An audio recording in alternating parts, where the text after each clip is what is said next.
in a band can be tough. When you're writing songs, recording albums, touring the world and doing it all with the same exact people every day, relationships can become a little stressed. This summer alone we've seen public acknowledgements of internal struggles within the Civil Wars and Foxygen. But neither are among the 10 most infamous band feuds in rock history.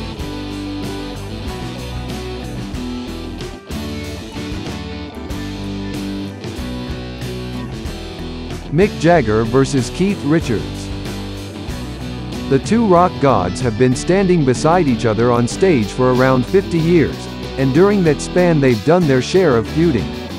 However, in later years it seems that Jagger and Richards had finally outgrown their differences. The Stones embarked on several financially successful and peaceful tours after regrouping in the mid-90s following various solo efforts. Then Richards decided to publish an autobiography in 2010, in which he called Jagger's manhood a tiny dodger. Mick demanded a formal apology before he would tour with the band again, and he got one. The two are currently back on good terms.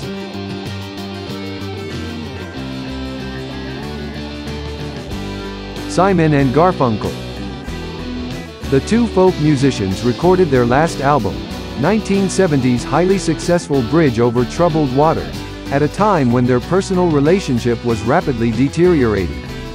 The two couldn't decide on the 12th and final song on the album and refused to record each other's choices, so the album was released with only 11 tracks. Then in the late 80s, a reunion album was planned, but Simon unexpectedly removed Garfunkel's vocals and released the disc solo. A couple of years later, when the duo was inducted into the Rock and Roll Hall of Fame, Art made the mature decision to put the past behind him and publicly praise Paul for his songwriting ability. Paul responded by saying, "Arthur and I agree about almost nothing, but it's true, I have enriched his life quite a bit."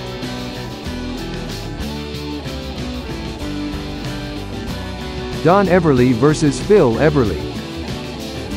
Interestingly enough, the Everly brothers were actually on tour with Simon and Garfunkel in 1973 when their own relationship troubles were exposed.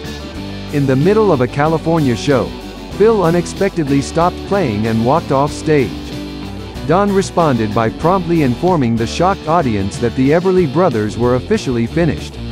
They reportedly kept their distance from each other for an entire decade before reforming in 1983 for a reunion concert.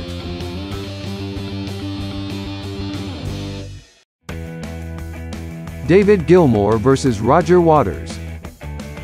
They were one of the most successful and influential rock bands of the 70s and early 80s, but toward the end of the latter decade, the rockers' era was waning.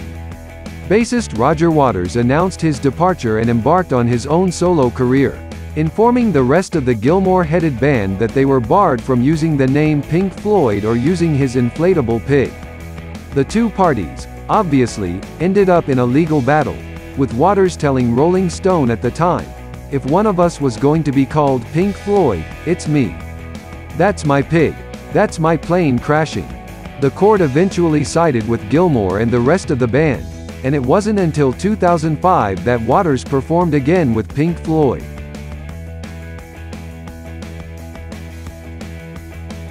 John Lennon vs. Paul McCartney. After the death of their manager Brian Epstein in 1967, the Beatles found themselves headed for a breakup.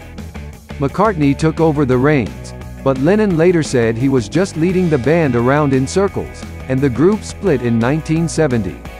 Lennon then released How Do You Sleep in 1971, taking a dig at McCartney by singing, "The only thing you did was yesterday. The sound you make is music to my ears." How Do You Sleep? Years after Lennon's death, McCartney made a sly jab at Lennon by reversing the order of their famously trademarked songwriting credit Lennon-McCartney on 2002's Back in the US Live album. However, McCartney has since stated that he is now content to keep the credits as they originally were on future works.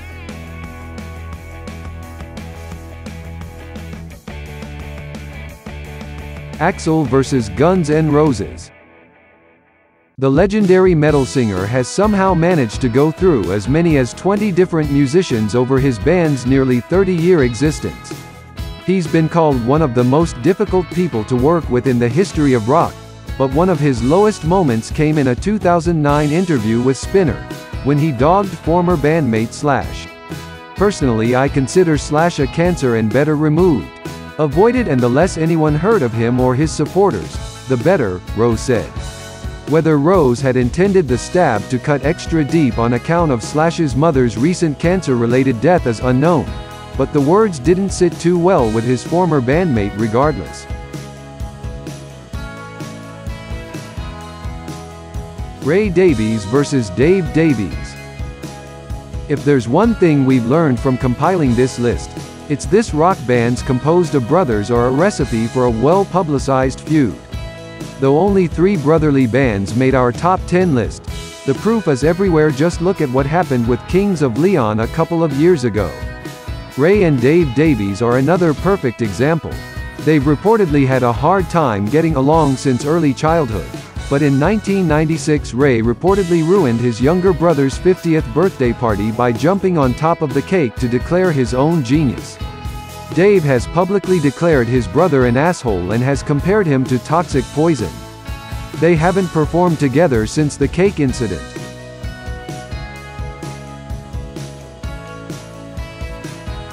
Mike Love versus Brian Wilson.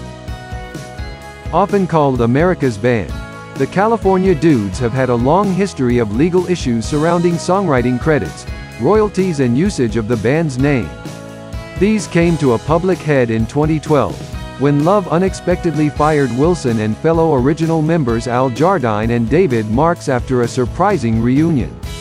The group had been touring for the band's 50th anniversary, but Love decided that it was best not to get overexposed. "I'm disappointed and can't understand why Love doesn't want to tour with Al, David and me," Wilson told CNN when asked about the firing. "We are out here having so much fun. After all, we are the real Beach Boys." Love continues to tour under the Beach Boys name with a substitute band.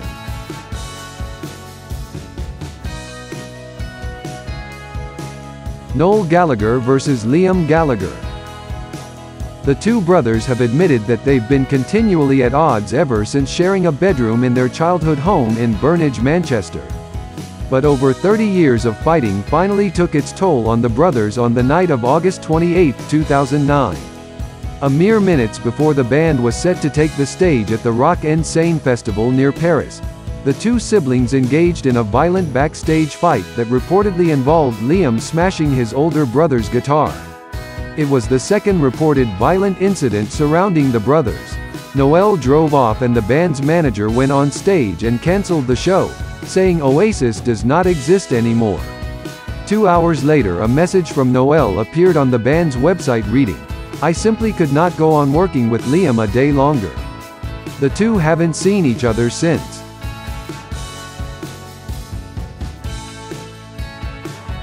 Varg Vikernes versus Euronymous. This may not be the most famous feud of all time, but it's certainly the most violent.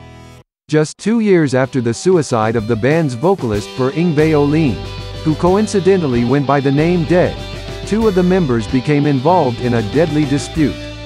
Euronymous wanted to make a necklace out of Dead's skull and also wanted to blow up Nadaro's cathedral. Vikernes disagreed with both ideas and also feared that Euronymous was plotting to murder him, so he beat his bandmate to the punch, stabbing the frontman 23 times.